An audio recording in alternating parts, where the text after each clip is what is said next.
we resume. So we suspended at this time. Then we are to reconvene before we resume sitting. And so during that period, there are arrivals. And some of these dignitaries are being recognized to have arrived at this time. That is what is captured there. And so there is no problem with the sequence and the timing. By the time that I called the House to order so that proceedings will resume is what is referred to as 10:45 a.m. So there's nothing wrong with it. But as I said, as we go along, there are more of those things that we'll all learn together. Please, page 11. Page 12, page 11. Yes, please. Speaker, I was rather going to page 10. I was going to raise something on page 10. Yes, page 10. The last item, 24. Item number 24. Yes. The spelling of the former vice president. I think the name is Mahamudu, but I've seen it as Mahamadu, and that has also been repeated also in page 13. I don't know if we can take notice of that as well. It's Mahamudu Bawumia, not Mahamadu.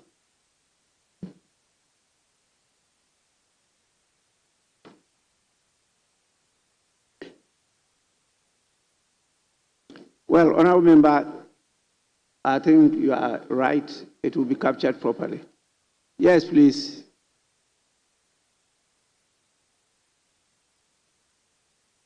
Thank you, Right Honourable Speaker. On page 12, Paul Kagame. Kagame is spelled incorrectly. We are going to page 11. Page 11 now. Oh. Page 11. Okay.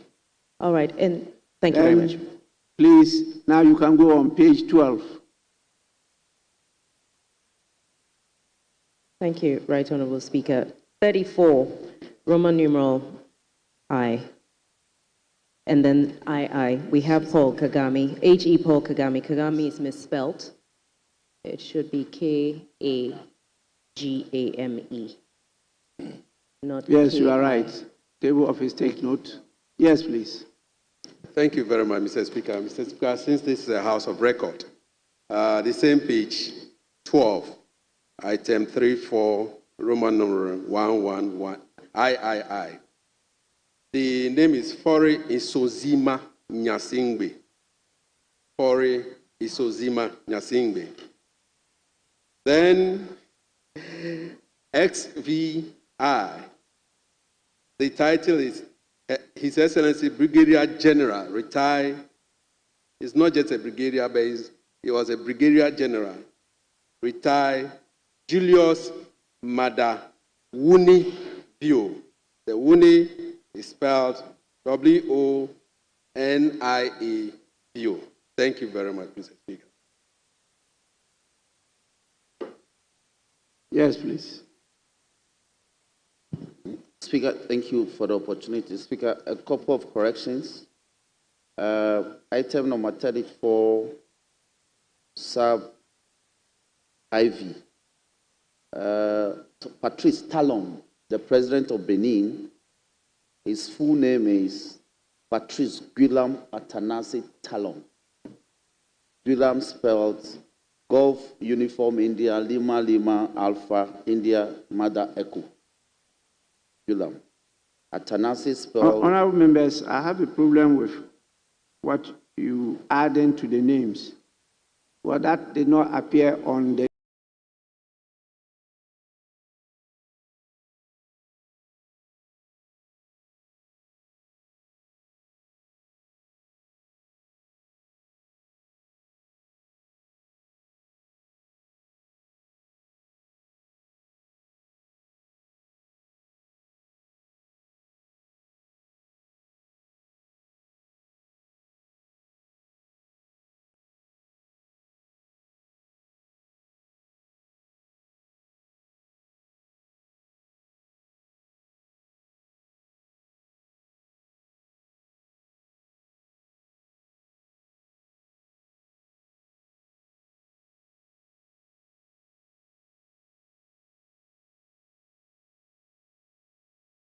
list. Ruling on this matter. But I believe that this being a house of ruling on this matter. But I believe that this being a house of records, normally you permit that, for instance, where an official name of, especially the heads of state, normally the names are several. They have several names as the full name, the official name. So, where, for instance, for Nasingbe is mentioned or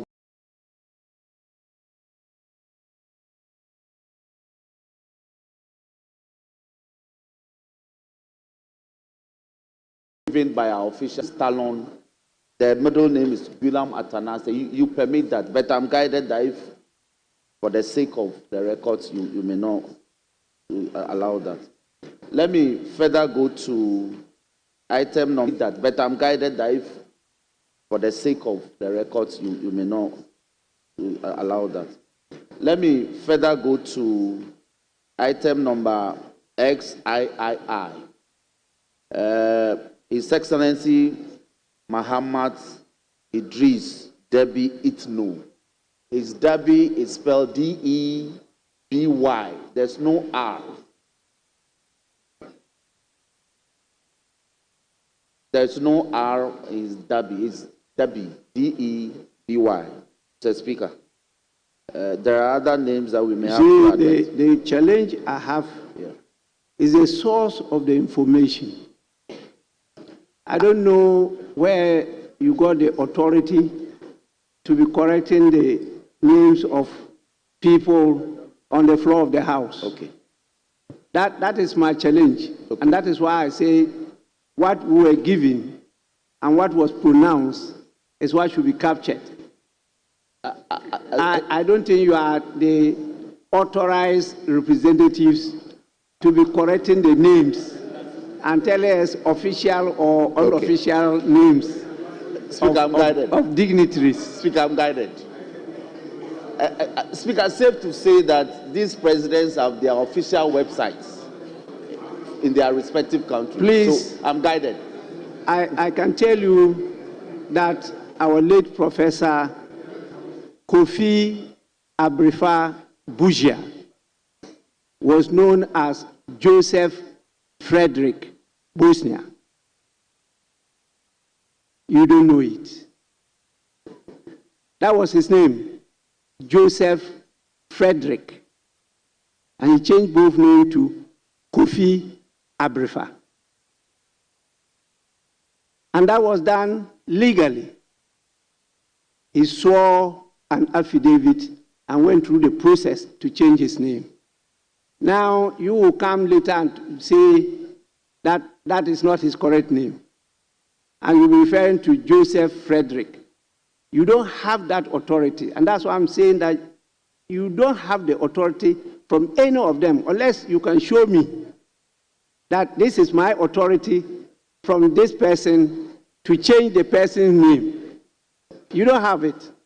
And as we said, this is official record. Please, let's be safe. Yes, sir. Thank you very much. Mr. Speaker, we are guided, but at least for the title, Brigadier General Madabio is not Brigadier, it's Brigadier General. If you look at that of Prince Oligui Nguema, the title is there, Brigadier General. And everybody knows that Madabio title is not just Brigadier, but Brigadier General, Mr. Speaker. Thank you very much.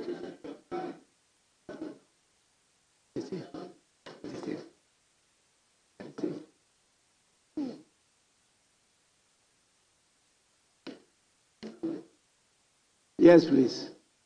Mr. Speaker, on page 12, XVII, I think the name is the same as the one on page 13, XXIII.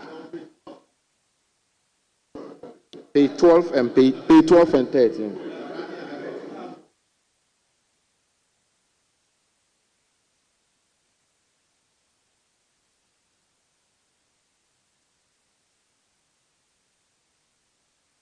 Honorable members,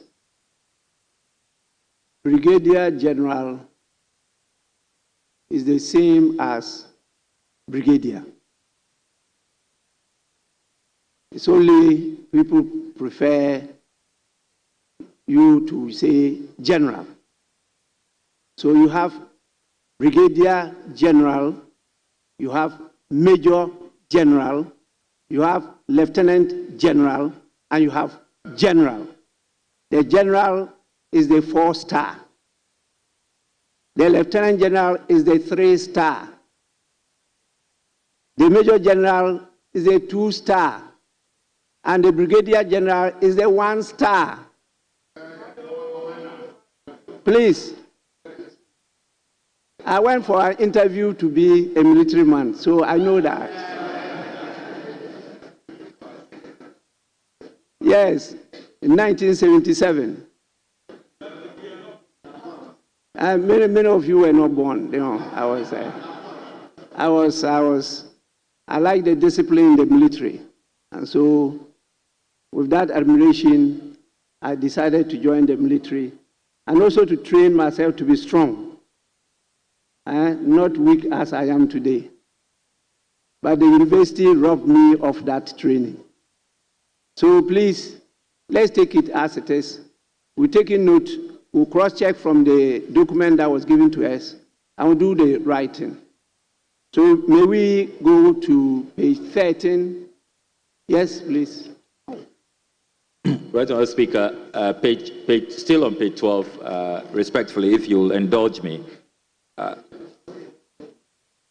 At the inauguration yesterday, Right Honourable Speaker, after the special guest address, which has been correctly captured, the special guest, His Excellency Asiwaju Bola Ahmed Adekule Tinubu's goodwill message. I recall, Right Honourable Speaker, that before you invited all the other dignitaries listed here, you did invite the outgone president, His Excellency Nana Addo Dankwa Akufo-Addo, to congratulate President John Dramani Mahama. He was the first. He was the first to congratulate President Mahama, he and his spouse. That is conspicuously missing here. And what that has led to is that, Mr. Speaker, if you go through the entire votes and proceedings, you don't see the outgone president's name there as having gone up to congratulate his successor. And I think, Mr. Speaker, that would be a grave error. We need to acknowledge that. You did invite him, and he was the first, he and his spouse, they were the first to congratulate President Mahama. And I'm surprised that that is not captured and is totally missing in the scheme of things.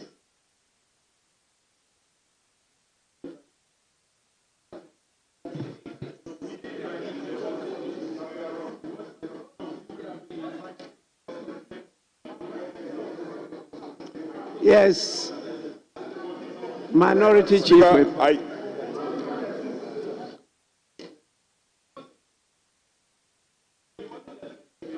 Yes, please.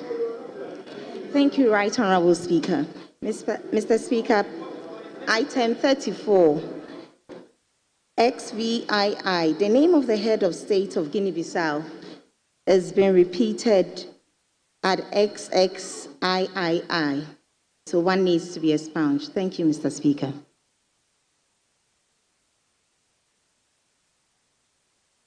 Yes, you are right. Our attention was drawn to that earlier on. You are right. Yes, please. Yeah, thank you, Mr. Speaker. Mr. Speaker, page 13, item XXI. You are there. Yes. Yeah, I actually mentioned page 13, but I was taken back to page 12. Okay. Your issue is what? Right Honourable Speaker, a very important matter. The outgone president's acknowledgement going up to congratulate President Mahama on your invitation. We were all there. We were all there. Oh, no, he did. He did. No. Please. This is not. No, he was invited. This is not. He was invited. We were all there. We were all there, and that is missing. if we are going to be, if we will document other presidents going to congratulate President Mahama, why would we leave out our own president? I don't get it. I mean, he's certainly not my best friend, but at least for the records, let's do the right thing. Let's do the right thing. Yeah, he was invited. Yeah.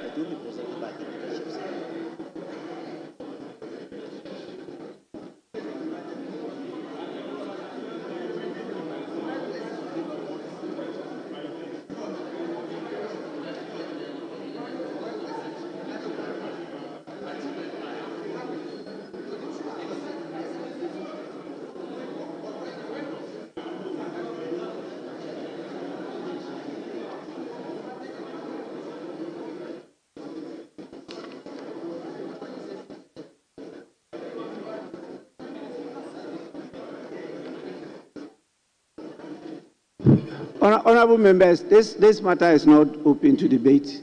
It's a matter of record. So let's leave it at that. Please. No, it's not a closed book.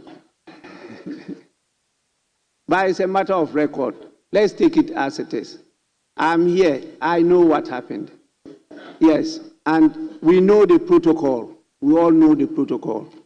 And so the protocol is what is being followed here. And it's true that we should acknowledge that in our records, his name must appear on the votes and proceedings as having taken opportunity to come and congratulate the president. Please, that is not on record. That is not on record. Yes, any other matter? Yes.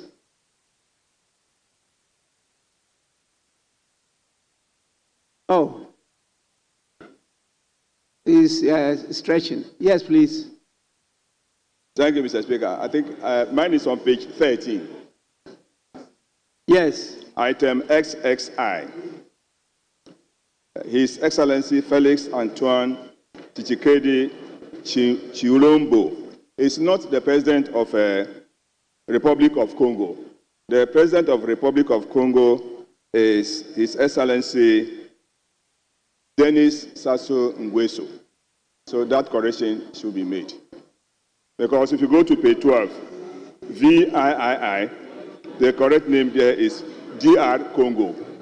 So the correction should be made. Thank you.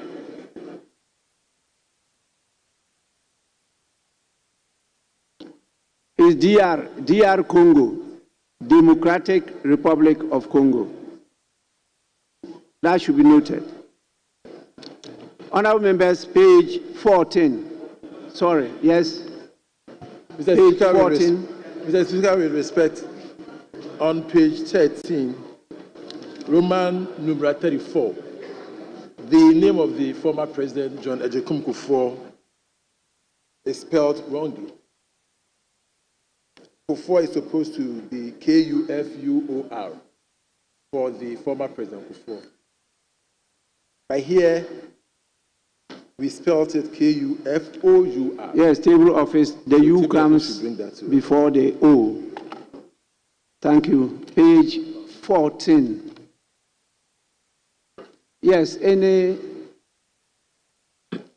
Right, Honourable Speaker, please, at page 13, I was trying to catch your attention. The presidents of a number of countries have been repeated, and we would want to draw the attention of the table office. They are quite, I've heard one being mentioned, but there are more than that. There are about 3 of them, so that if the table office can take notes, that will also affect the numbering. The numbering will change. And then, Mr. Speaker, we need your guidance. There are a number of them who went up to congratulate the president with their spouses. That has not been captured here. I don't know if you want us to leave out their spouses. Mr. Speaker, that is for your guidance. And then, Mr. Speaker, if I'm to come to page 14, since you mentioned page 14, the Deputy Minister for Foreign Affairs, the second entry, foreign has been captured wrongly. It's been misspelled. So the N at the end of foreign is not there. And then, Speaker, the former president of Germany, a category was created at page 13 for former presidents. I thought that that is the proper placement. So if the table office can look at that. I'm grateful, Mr. Speaker. Honorable members, I thought we solved this. I said I was going to submit the list to the table office to capture it as it was presented to me. Because I went sequentially according to what I was given.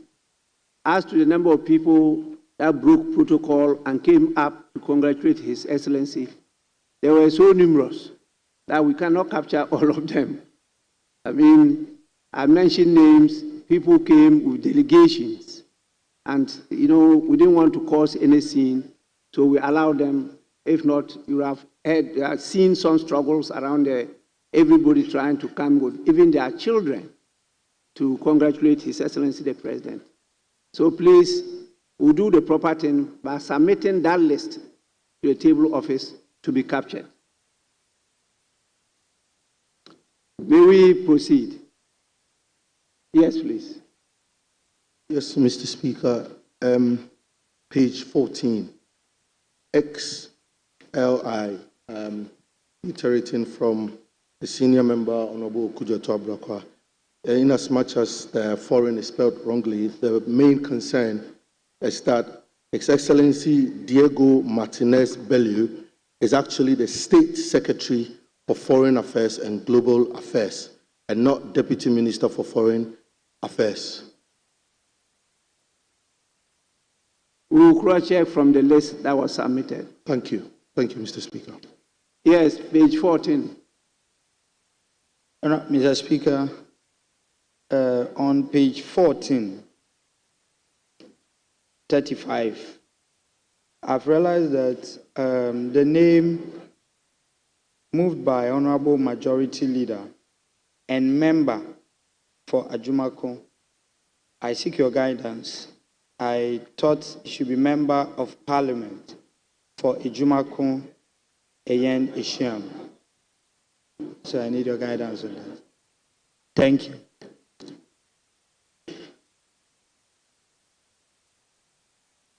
Yes, table office. The member insists you should complete it. Member of Parliament for Ajumako. Yes, please. Thank you, Mr. Speaker. Page 14, our Majority Speaker, Dr. Cassel Atoban Forsen. The doctor is omitted. And also, my able minority leader has also indicated to us that it's not Mr. Alexander Kwamina Afenyo Markins, but he will be preferred to be called Osanyene Alexander Kwamina Afenyo Markins. Thank you, Mr. Speaker.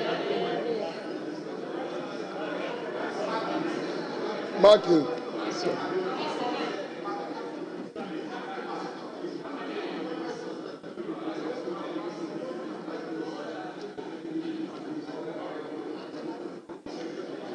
Honorable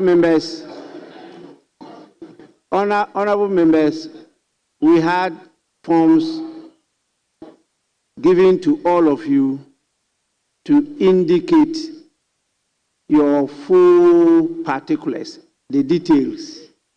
And in that form, what we have for the minority leader is what has been captured on the order, the votes and proceedings. So he has put there Osahin. It's not Osahine. It's different pronunciation. It's Osahin. There is no E-hine. No. The gentleman is from Efutu.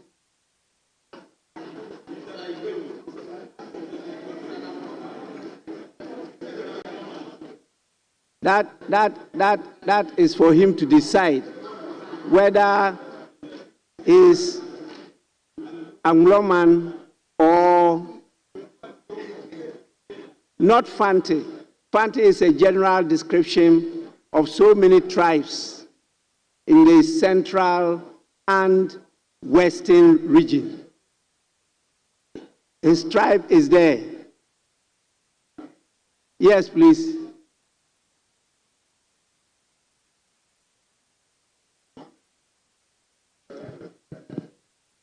Okay. Thank you, Mr. Speaker.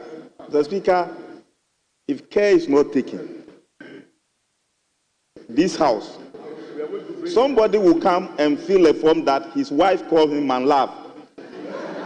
Then that will be added to his name. Somebody's wife will call him man king. Then that will be his title. Then it becomes something like that. So, Mr. Speaker, we have official titles which are recognized officially. And Mr. Speaker, it is for this very reason that even the word honorable became a subject for ruling in our law court. So, if the honorable minority leader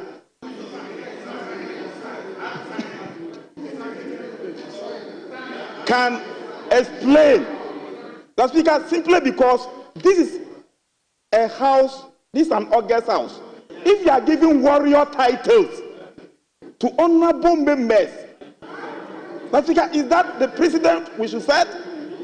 If the honorable minority that can explain the meaning of that title, because the literal meaning of Osahiri means a warrior, a war leader. So, is it going to turn this micro minority into a war group? Mr. Speaker, I don't think we should go further with this.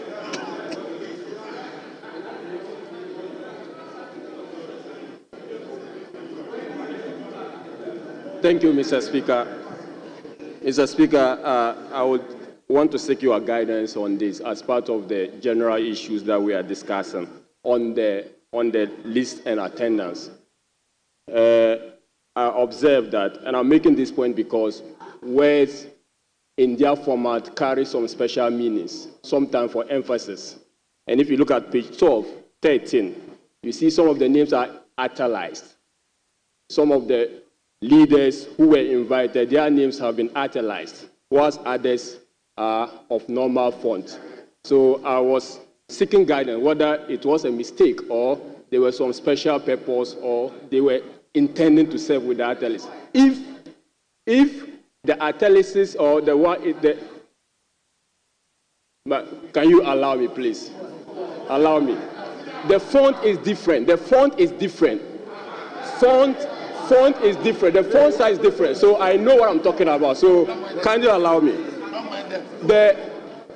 Those that have been italicized or fonts with small sizes, whether we can change them, they will all look the same. Or you will get the explanation for the purpose the italics were supposed to serve. So that is the guidance I'm seeking from you, Mr. Speaker. So please, if they are not supposed to carry any special effect, then I would suggest that we keep them with the same font. Consistency is important. Thank you, Mr. Speaker. Yes, honorable members, this is definitely a secretarial mistake. It will be corrected. But let it be known by all of you that it's part of the duty of the Speaker to protect the micro minority.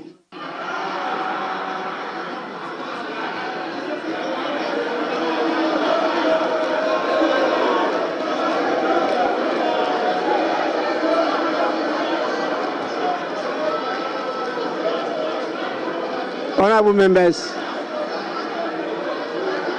honorable members,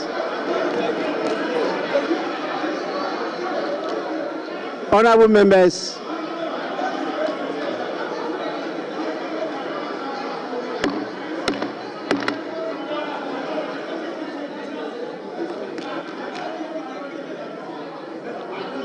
Honorable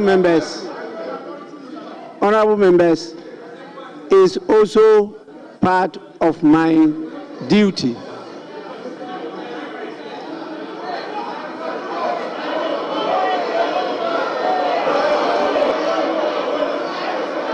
Honorable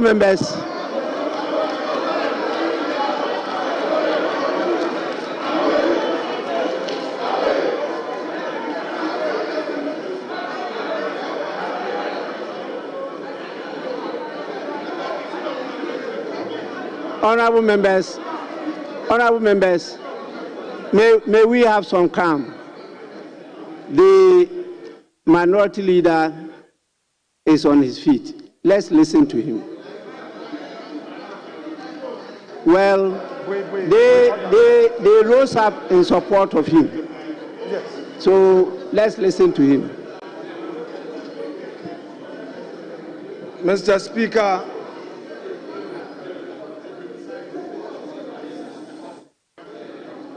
Speaker, with respect, I shall, in response to what you just said about your duty to protect the micro minority. Mr. Speaker, the rules of this House provide for the minority and the majority. Mr. Speaker, we do not have any micro minority. Mr. Speaker,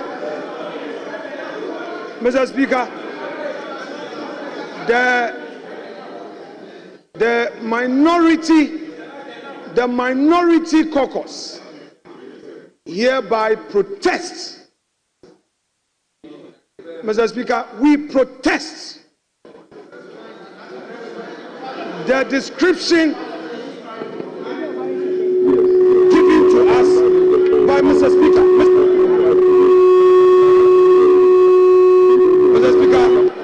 Mr. Speaker, this practice of when we are on our feet, the majority will on the mic, it's not acceptable. Mr. Speaker, it's not acceptable. We are Democrats. You put off my mic. Listen to me. Mr. Speaker, we find this unacceptable. Mr. Speaker, the minority seconded your proposal and the motion for your election. Mr. Speaker, when the so-called majority was even conspiring against you, we protested. We stopped them from that conspiracy. Mr. Speaker, it was us, the minority of conscience. This minority is the conscience of this House. Today, the so-called majority could not get its members to come to the House. 61 of you are absent.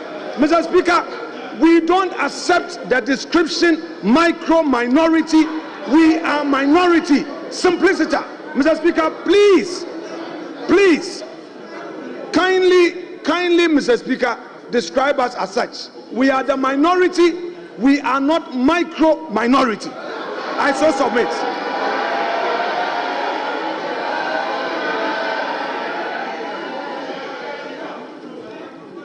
Honorable members, this is not subject to debate. Please, this is not subject to debate. Please. Sit down.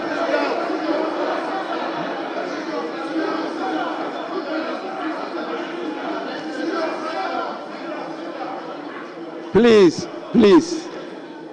This is not subject to debate.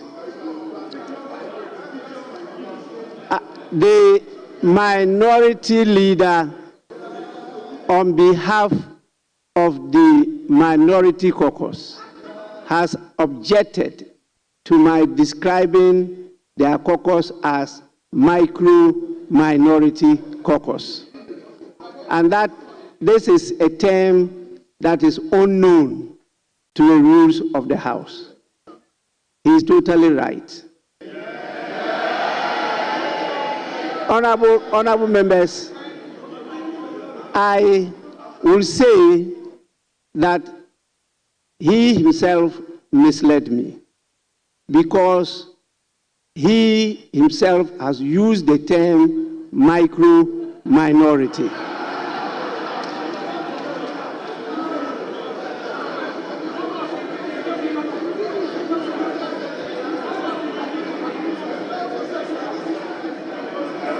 Mr. Speaker, Mr. Speaker, Mr. Speaker, Mr. Speaker, you know, Mr. Speaker,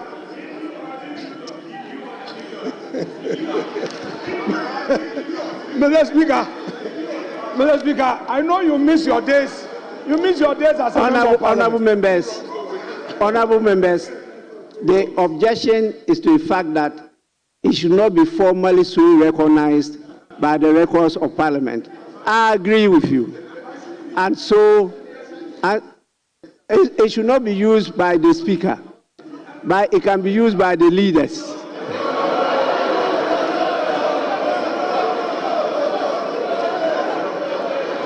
Mr. Speaker,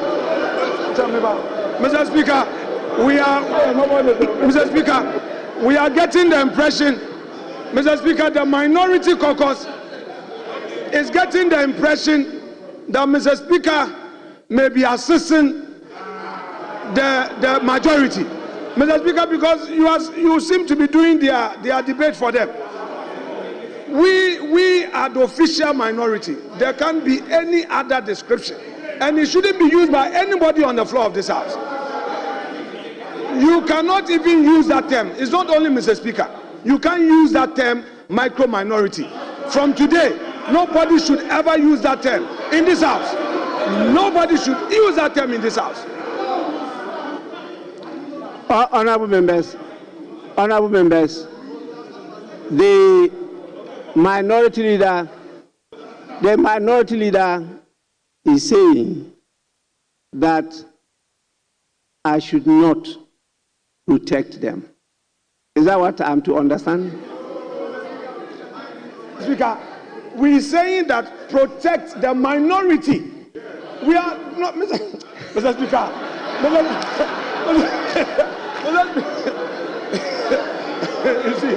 You see your man.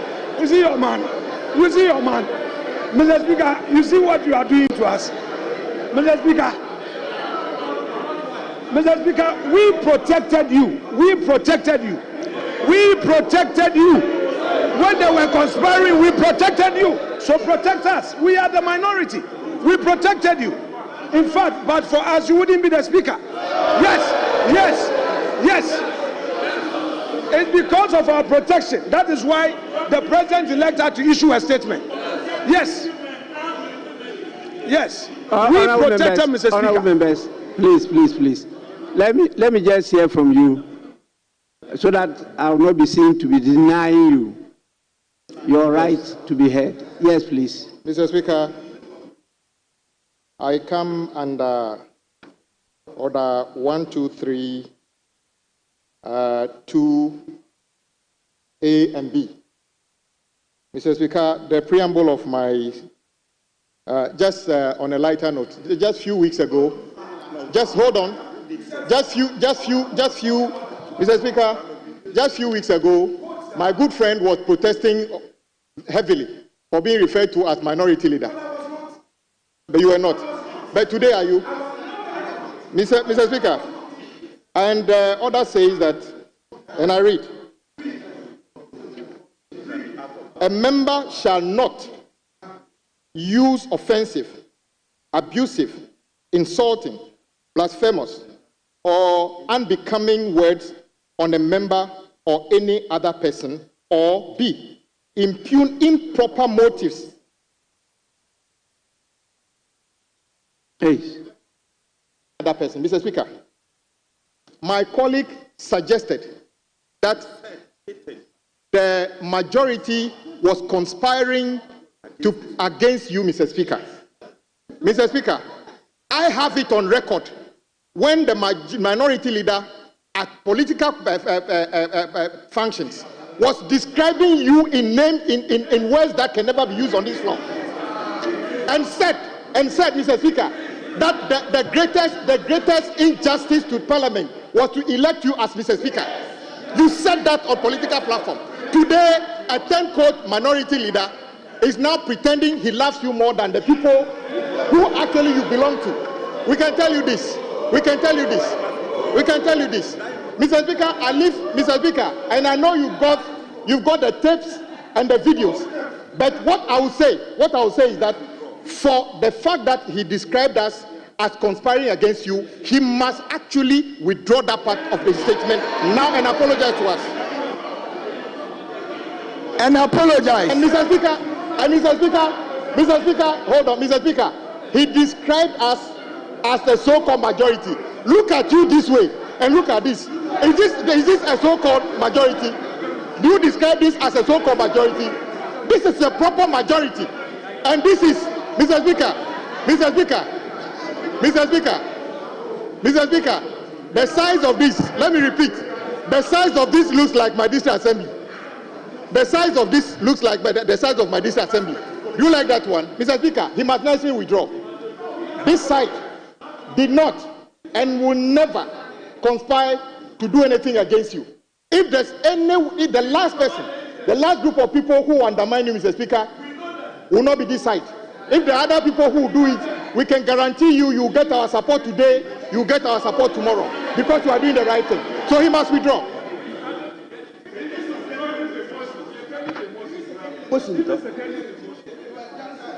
Speaker, I am grateful that you recognize me. Just to share a few words. Speaker, Kwame, so Kwame, are you telling me to sit down? Can you tell me to sit down? Joke. Speaker, you can't tell me to sit down. In this house, the rules that we use. You can't tell me to sit down. Get the attention of the Speaker.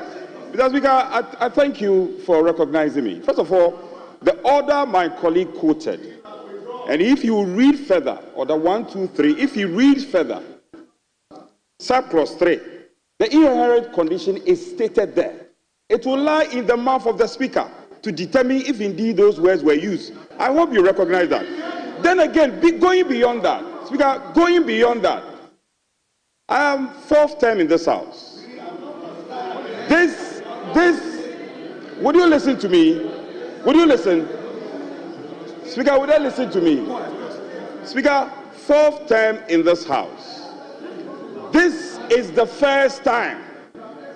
This is the first time, and I'm saying this in context. If you pay attention, you get the context in which I'm speaking to. This is the first time President-elect has to issue a statement, more or less whipping you to nominate the president, to nominate Speaker for the position of speakership. Why? And that's very revealing. It was because there were things happening at your backyard, and the president-elect picked the due intelligence. That is why he had to come out with that statement. This has never happened. So for the leader to say that all was not well at your back, the evidence is all over. And in fact, it took the minority, it took the support and the consent of the minority for us to elect the Speaker. Mr. Speaker, if there is on both sides, Speaker, on both sides, if there is any side that you should be careful, it's the majority. You should be very careful of the majority. They were the people who were planning for you not to be elected. So please, don't miss the point. Thank you. Don't miss the point. It took our blessings for the Speaker to be elected. So stop boasting. It took our blessings. Speaker, back to the point. So order 1, 2, 3 should be quoted in whole. My good friend Honorable Abuja should quote order 1, 2, 3 in whole. Order 1, 2, 3 subclause 3 is clear. And we don't need to belabor the point. We don't need to mess it up. Speaker, thank you. Thank you, Mr. Speaker. Mr. Speaker, this is a house of records. One doesn't need to quote any order of the standing orders to buttress the point that a statement that should be made on the floor, more so from a leader, should be a statement that is anchored on facts, not conjecture. Kids are watching us. The entire globe is watching us. Most importantly, this is the first sitting of the ninth parliament. Now, if you have the second sitting, if you have a leader of the house who would make statements that are absolutely conjecturing, it's scandalous, to say the least. But, Mr. Speaker, this argument is occasioned by the fact that someone wanted to be called a particular name or added a title which is unknown to the rules and proceedings of this house. And I wanted your guidance that if anybody decides that he wants a particular name to be added or title to be added to his name, everybody knows that I don't want to be identified as honorable. I want to be identified as comrade. And Mr. Speaker, the 6th Parliament, I rose here and I said that I didn't want to be addressed as honorable. And then, Right Honorable Speaker told me that the identification of members here was honorable. And I remember you called and advised me and made the same point after sitting, that the title honorable is title that is given to those who are members of parliament or ministers of state at the time when they are actively performing the function. So if someone decides that he wants to be identified as a warrior, maybe perhaps we should have been informed that that warrior title and the actions to support that name was prepared to be unleashed on Parliament and the people of this country. But Mr. Speaker, we are still aware that in this House, when we were electing you, they commandeered armed military men into this chamber in violation of the principles of democratic governance. They attacked the Speaker. They attacked. Look, I'll be heard anyway. Mr. Speaker, it was an attack. It was an attack on the sanctity. Look, I will make that point anyway. Mr. Speaker, it was an attack on the sanctity of Parliament. It was an attack on the Constitution of Ghana. This conference, there is a difference between Parliament and Executive. Maybe somebody did. We were not. Maybe perhaps, Mr. Speaker, our government ought to be informed that. No. Should we track that? Sit down. Should we track that?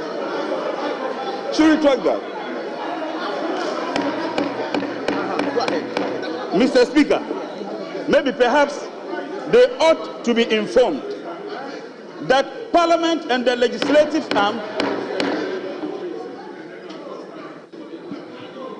Honorable members, please kindly resume your seats. I think we have tested the waters enough. Today is the first sitting. Today is the first sitting of the first session or even first meeting of the first session of the 9th Parliament of the 4th Republic. What happened yesterday was the first meeting. So when you look at the standing orders, it says when the House first meet, and in that meeting, the first person to preside over that meeting is the clerk to Parliament. That meeting is not yet properly constituted Parliament.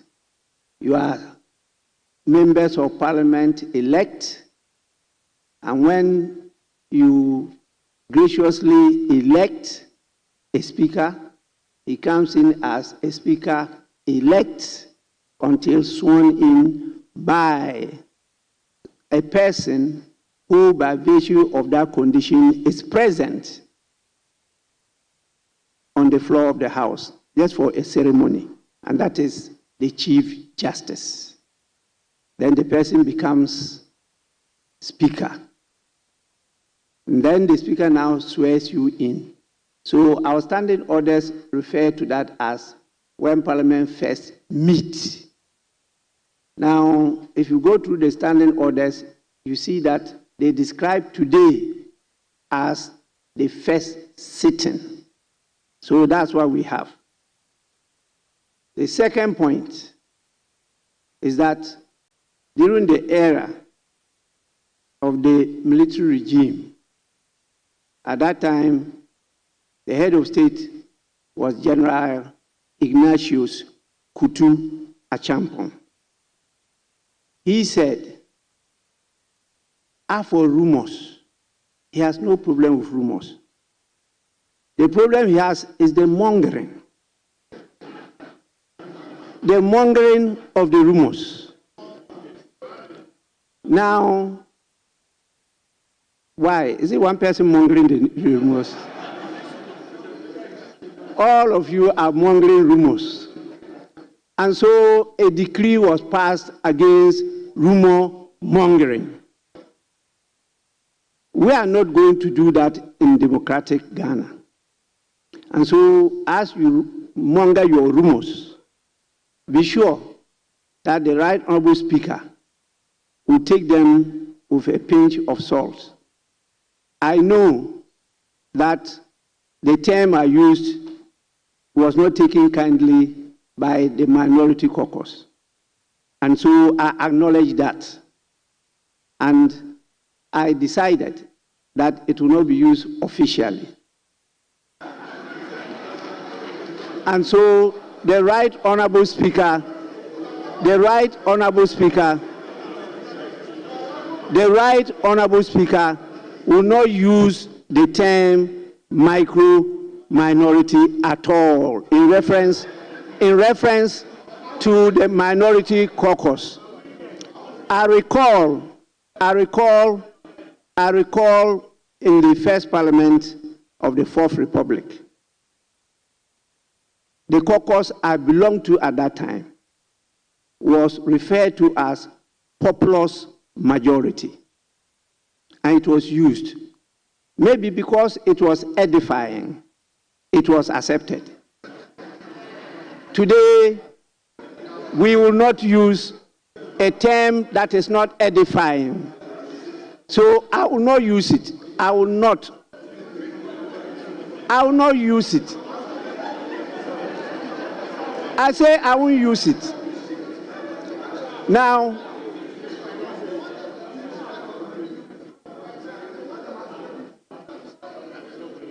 yes, so Mr. I Speaker, said that the Mr. minority Speaker, caucus does saying, not.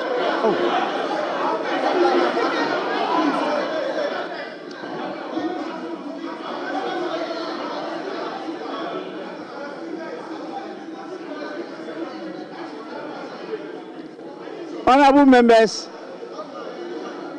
you don't catch the eye. You don't catch the eye of the speaker by begging the speaker. Please, don't beg me. Do the proper thing and you catch my eye. Please. But let me give my ruling.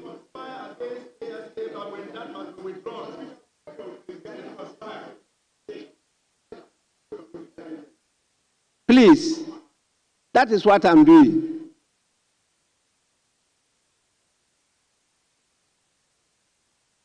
That is why I started by saying the testing of the waters is enough. We have all tested the waters, the majority, the minority, and the speaker. And that is enough. So we leave it here. We have a lot of work to do today. A lot of work to do today. We have had pre-sitting meetings. The minority leader was not present at the pre-sitting meeting. So his rep was the minority chief whip, and we discussed a number of issues which we will convey to the House, because it's the House that is to take the decisions. So there are key decisions we are to take today. Don't let's use the whole day in correcting votes and proceedings. Please, this is the end of the exchanges, and I'll proceed. I'll proceed to let us end the correction of votes and proceedings. Please.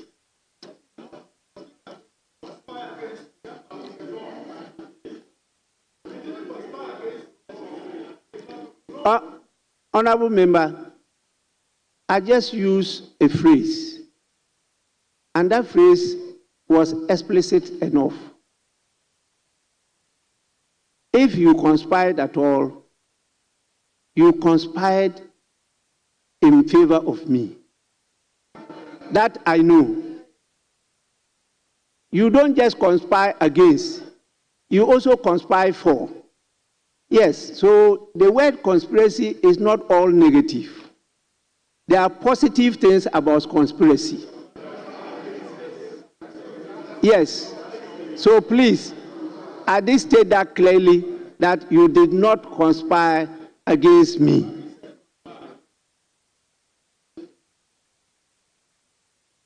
So, we will proceed.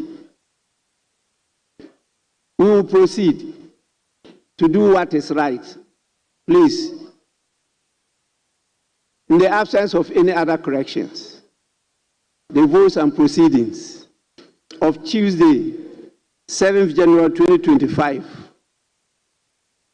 are hereby adopted as the true record of the proceedings of that day.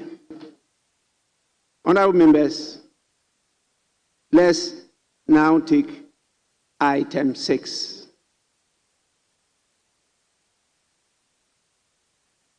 Item 6. Statements.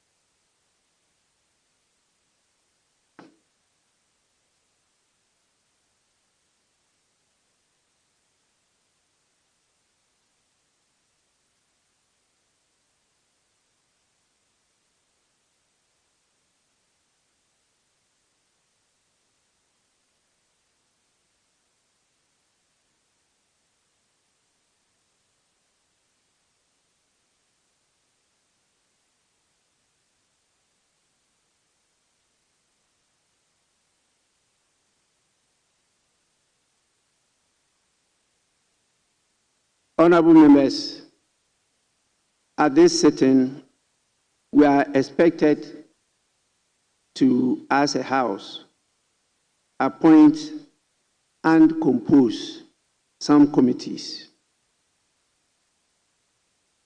And usually, the process is started by the leaders of the House. The first committee that is to be appointed by the House is the Committee of Selection, which by our standing orders is chaired by the Speaker. I specifically refer to Standing Order 205, Rule 1. It says the Committee of Selection shall comprise the Speaker as chairperson, and not more than. There is, in what you have, some error. It's not 14, it's 17 members of Parliament, and not more than 17 members of Parliament. That was the final decision taken by the House. It's 17. And so, using the usual communication channels, I got in touch with the leaders of the two caucuses, and they made proposals which will form the basis for the House to appoint the members of the committee. We are still talking about majority and minority caucuses because by our rules, we have made provision for a third caucus, and that is the independent caucus. But we decided that to constitute a third force, that is the independent caucus, you needed to have 7 independent members in Parliament. As at now, we have 4. And so the 4 has not met the threshold of 7.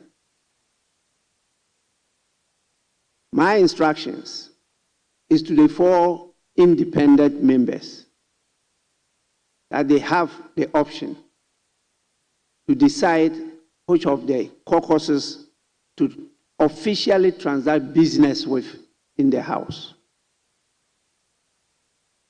They have that option. And that is usually done officially in writing to the Speaker, of Parliament. And I will make it known to the House, and it will be captured by the official records of the House. So as at now, we have only 2 caucuses, the majority and the minority caucuses. And so what I propose is to give the opportunity to the leaders to give an indication as to the composition of the membership of the Committee of Selection. And then I'll proceed to suspend sitting. The committee will meet. We will submit a report to this House. And this House will take the decision as to the membership of the Committee of Selection. After that, the committee will have to immediately convene and discuss and submit to the House for approval the membership of 2 key committees. The Business Committee, because they have from now the duty to start scheduling the business of this House after the business has been admitted by the Speaker. And then also we need to do the same for the Appointments Committee.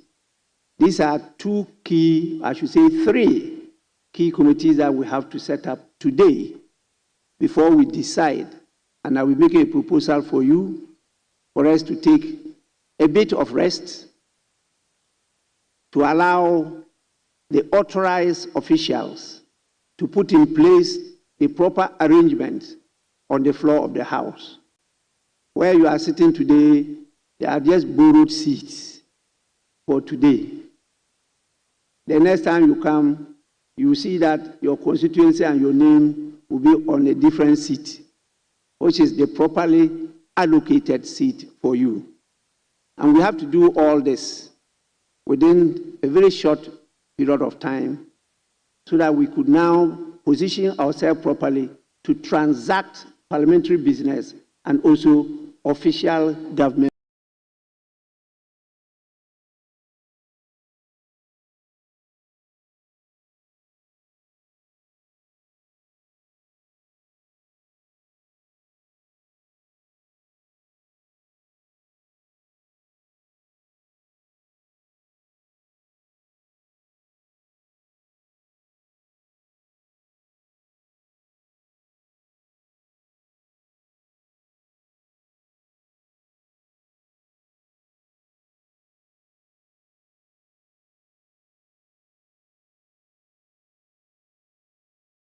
Business. That is why I'm playing duties of a speaker is to protect the minority. That is why I accepted.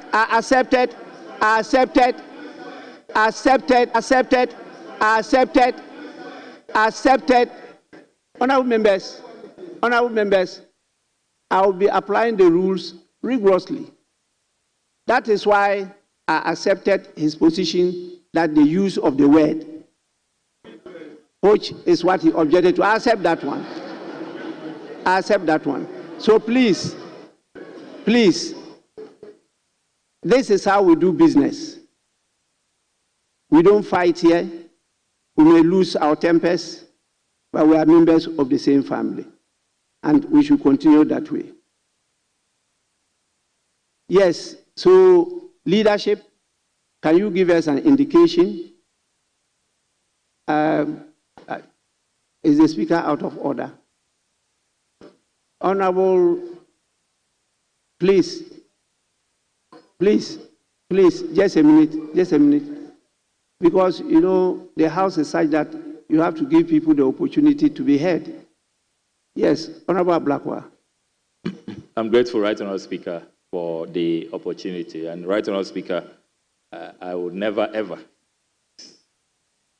contemplate you being out of order. I just wanted to seek your guidance under Standing Order 2172.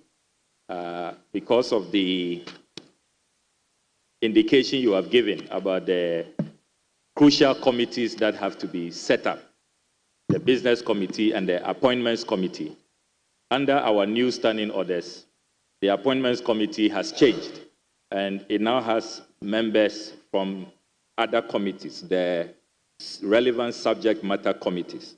And if I may read with your permission, Standing Order 2172 says that the chairperson and ranking member and two other members of the relevant subject matters standing or select committees shall join the members of the Appointments Committee.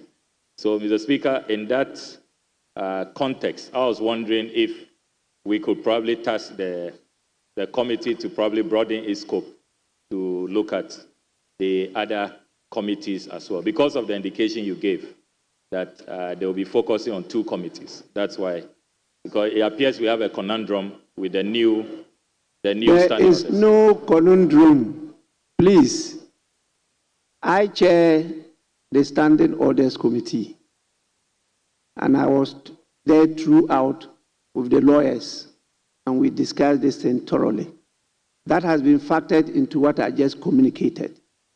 But we have a spine of the Appointments Committee, and as and when necessary, you bring in the leadership of the other select committees. So we factor that into what we're going to do. There's no problem at all with that. So leaders, let's hear you. Then let me listen to the former chair. Thank you, Mr. Speaker. Mr. Speaker, since this is my first time getting up, may I congratulate you on your election. Mr. Speaker, you just referred us to Order 205, and you corrected the 14 members of Parliament stated to 17. Mr. Speaker, even though I was a member of the Standing Committee, in all honesty, I don't have the recollection as you have. And since you chaired that, I don't have any reason to doubt whatever you have said. But my question is that how do we go ahead if we should find these mistakes? We are just privileged to have you in the chair, you that chaired the Standing Orders Committee, to be in the chair. Otherwise, this may end up in controversy. So I seek your direction, Mr. Speaker, as to how we'll go about it going forward if we should encounter such typos. Thank you very much, Mr. Speaker. Yes, you want to respond to him? Okay. Speaker, thank you. I tried to catch your attention earlier because my colleague will bear me out that we are privileged to have sat in a number of meetings that are relevant to the discussion before the House, even before my friend Ablakwa raised same matter.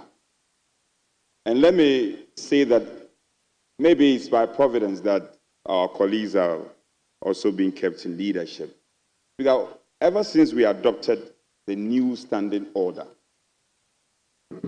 we realized that per our numbers, minority then, I think the 8th Parliament, there was a need for us to relate to you. And I might commend you highly how you guided us. Myself and the then minority leader, Honorable Governors, we took it upon ourselves to get staff and concerns sanitized. So back and forth, there were instances that we added a number of membership to the already agreed members of the various committees, just to get the balancing right. Yes. So back and forth, Speaker, you guided us. We came on the floor. This motion was moved and adopted. And so you realize that even the printed standing order, there are a number of mistakes in it that had to be corrected. So if you pick the Hansard, so today at the conclave, I indicated to the acting clerk that ran this thing together with the chief whips, because we were present and we recall exactly what happened. And Hansard will also bear us out. We have to do this and sort this thing out, otherwise we can't constitute the committees. And firstly, because as you rightly directed, we have to deal with the committee of selection. Now, we have at least agreed with the ratio of the composition of the committees for the 9th Parliament. Myself and the Chief Whip have agreed on the ratio. What is critical is that the selection committee chaired by the Speaker have to be constituted. Once that is constituted, then we look at other critical committees that need to be constituted. For instance, the Appointment Committee and the Business Committee. So here we are. The only challenge we have is that we have to deal with the mistakes that have already been recorded. And the standing order has been printed. My senior colleague rightly observed. So together with the acting clerk and the whips, we can sit and address all these concerns and get these 3 critical committees constituted. And then, Ablakwa, you also mentioned about the subject matter committee membership who have to be courted to join the appointment committee. That is why, in the wisdom of the Speaker, because I'm taking the wind out of your sail, you will grant us a week of break. When we come back, then we will.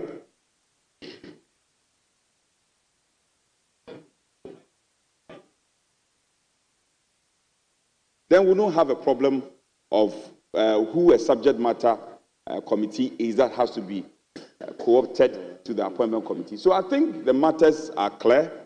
We have a defined and clarity on how we should approach this matter, and Chief Whip will bear me out. So first thing first, let's deal with the selection committee.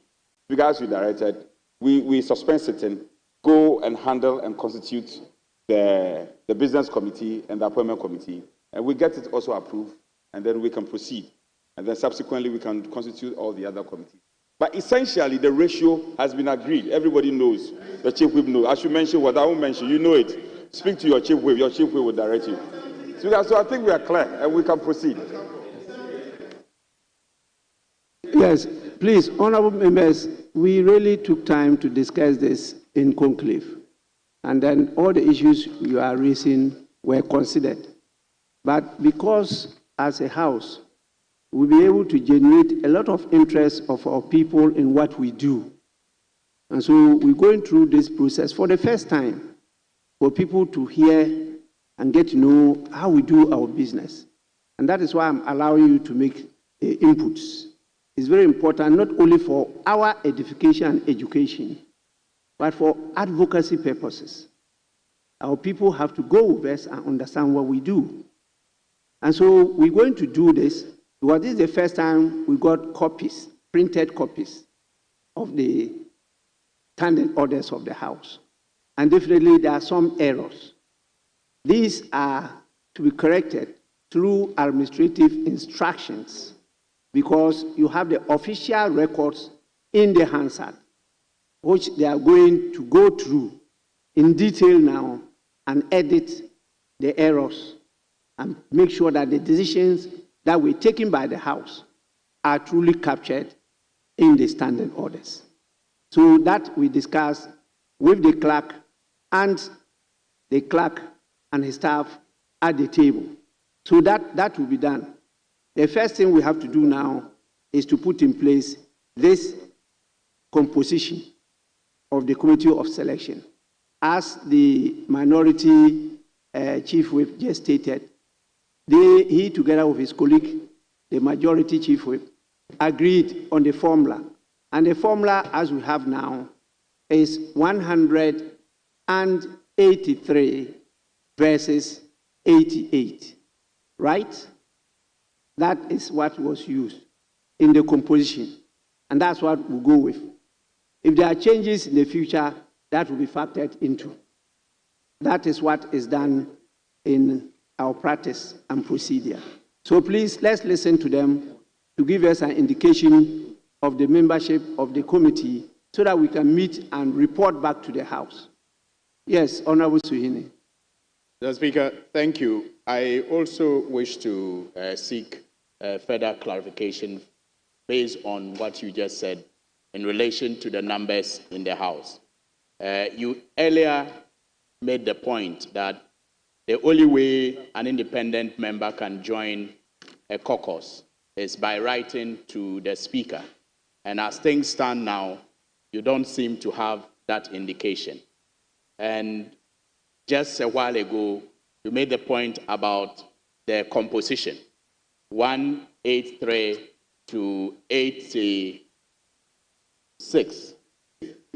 Okay, I wanted to drop 4 because they are contentious. But Mr. Speaker, the point I seek to get clarification from you is, what will happen after the indication of the independent members to you as to the caucus they want to be with? Will that change, or would that inform the formula that will be used to compose these committees?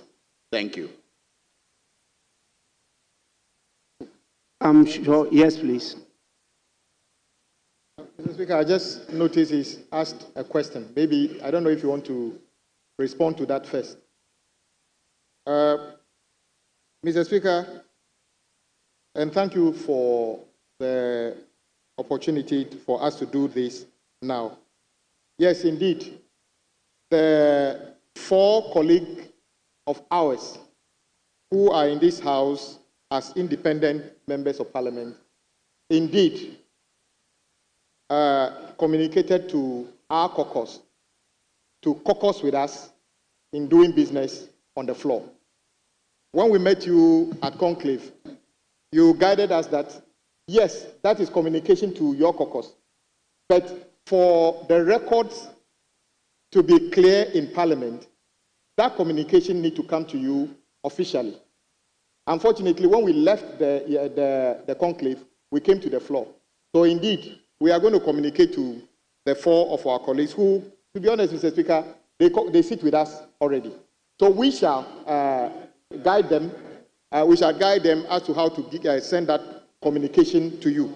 But at this moment, we are only working with the numbers we have. So I agree with you, Mr. Speaker. These committees we are forming today might change after the official communication to you. But what we are working with right now is approximately 3 quarters. Yes, so for instance, Mr. Speaker, we have 17 members for the Committee of Selection. Mr. Speaker, we are saying that our understanding is that you are part of the 17. If that is the case, then NDC or our caucus would have 11 members. And then, yes, 11 members. That is if you were to add you. If you are not part of it, Mr. Speaker, then we will be 12. But I'm not part of your caucus. Okay. So Mr. Speaker, I'll give you names of 12 members from our side, and they will give us 5 members. 5 members. Mr. Speaker, colleagues,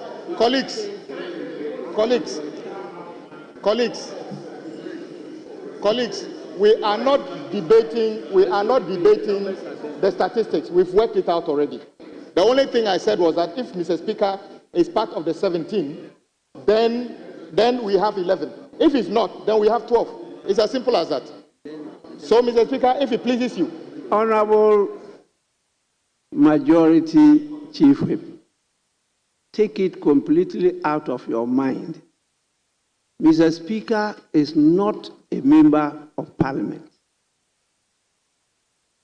Your caucus is made up of members of Parliament. Mr. Speaker is the Speaker. Mr. Speaker is not a Deputy Speaker. There is vast difference. So I cannot be a member of your caucus, even though as a party, I'm a member of your party.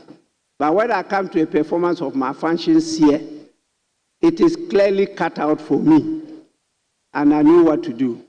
We agreed that the Speaker is not part of the 17. The 17 is for the members of Parliament.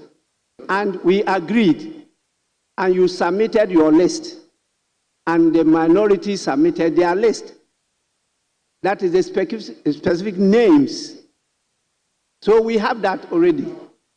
And that is what we are going by, unless you people have changed your positions. So please, you may continue. You haven't finished. Please let him conclude.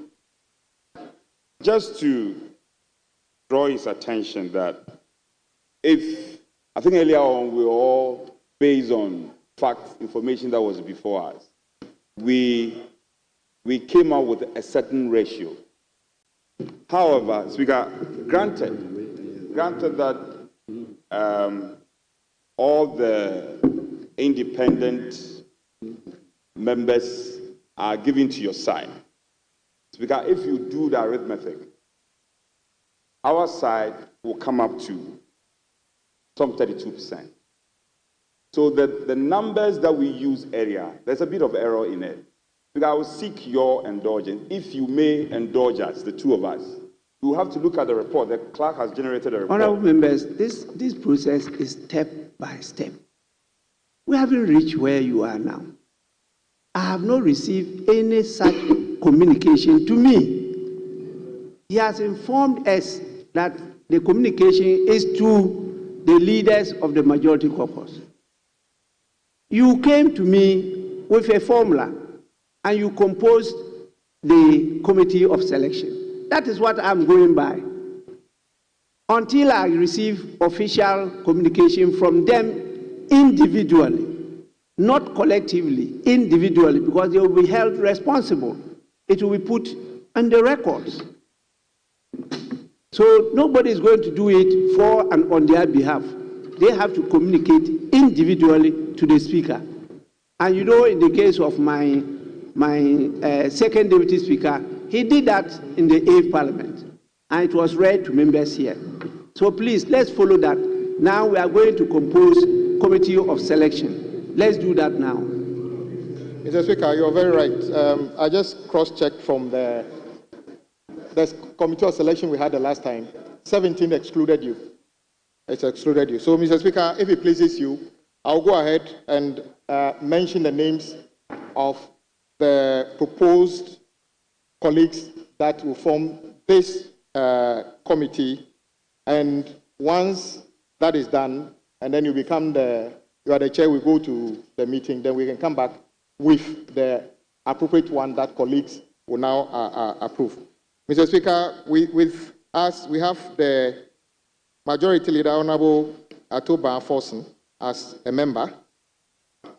Myself, Honorable Kwame Abuja, Honorable Comfort Doyo, Honorable Ebenezer Oklete Telabi, Honorable Isaac Asha Odampton, Honorable Emmanuel Kwejo Ajekum, Honorable Clement Abbas Apak, Honorable Shaibu Mahama, Honorable Grace Ayensu Dankwa, Honorable Rachel Ouswa, Honorable Richard Kuri, and then Honorable Jean-Marie Pomade, making it 12 members.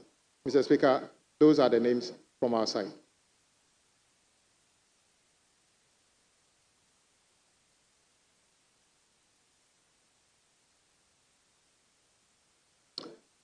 Yes, please. Speaker, on our side, we have these names as proposed. We have Honorable Mustafa Yusuf. We have Honorable Patricia Appiah, the Deputy Leader.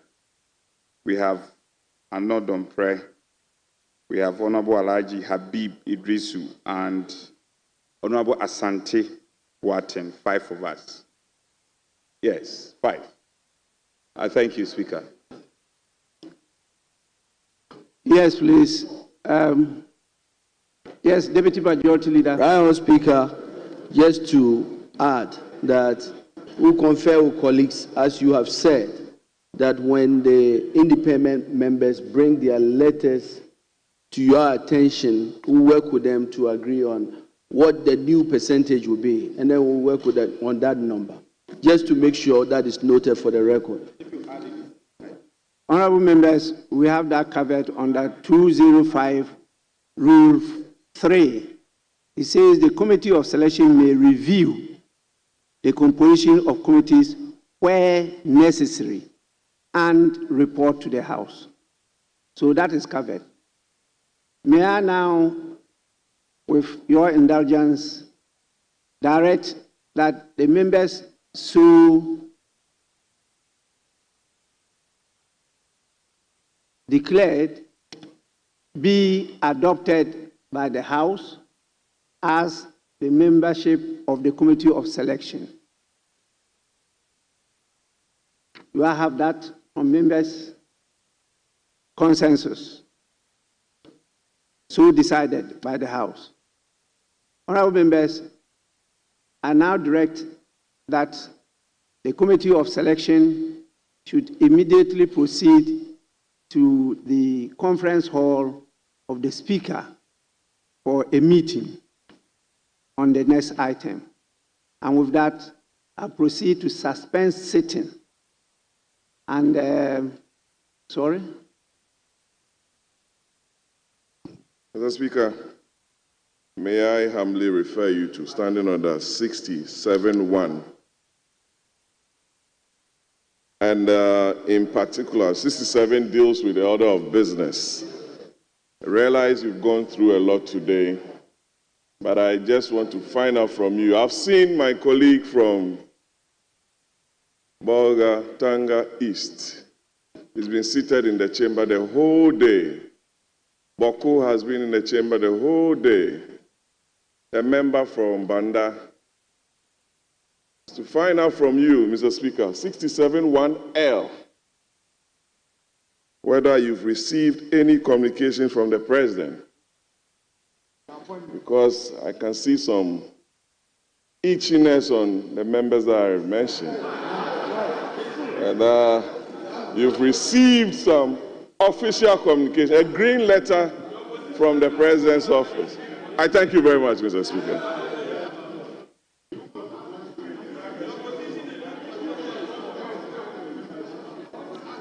Actually, I have not received any green letter from the office of the President. I have communication from His Excellency the President. That communication is not on a green paper, but I decide, if you read the orders properly, when no green letter, when to communicate such information to the House. That lies in the bosom of the Speaker, and that is permitted by the standing orders. What we're doing is to try to get things in order so that we can now strictly follow what is stated in Standing Order 67-1. So please, I proceed to suspend sitting. When we come back, you can continue with your... Or there's no motive here. Mr. Speaker, I think that the Honorable Patrick Boama is impugning improper motives to you. Mr. Speaker, he's making the assumption that you have the ability to hold letters that are sent to you from the presidency. Mr. Speaker, and I think that you have demonstrated enough credibility and integrity for an old member of this House to suggest that when you have letters from the presidency, you will not share it until you are asked by a member of this House. He must show remorse and apologize to you for such a suggestion. Thank you. Actually, the last time I heard the word hoard was during the revolution. This is the second time I'm hearing it. Please, may we suspend?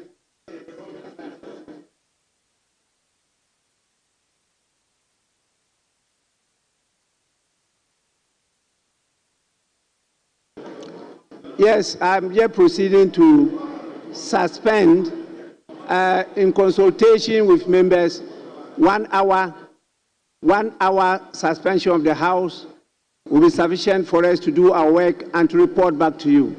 Is that accepted? Members, is that accepted? Honorable members, the House is accordingly suspended for 1 hour.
Mr. Speaker, the whole House has heard that the Prime Minister lost his brother during the Christmas period. So can I offer him, on behalf of my party, our sincerest condolences? Yeah.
Last year was my first trip to Africa.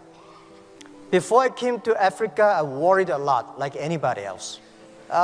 This and that, this is no good, that is no good, this is not safe, everything. But I said, no matter whatever you worry, you have to step on Africa and feel it and touch it yourself. So I came. I thought, it's too late. Why didn't I come 10 years ago?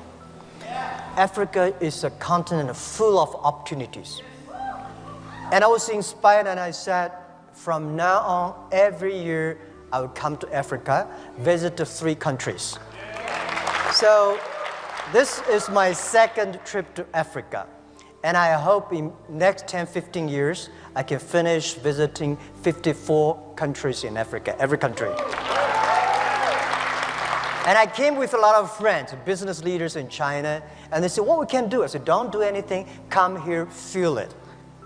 Only when you feel it, you will love it. When I left Africa last year, I feel like something should be done, and a lot of things can be done. And I asked myself one thing, that the day when I start Alibaba, and I told my team, and there is a sentence we remember, if not now, when? If not me, who? Right? So we said, let's come to Africa, do something. And this is why we came. And people say, well, Africa, there's so many problems. Tell me, in the world there is a place there's no problems? There's no place in the world there's no problems, right? And people say, yeah.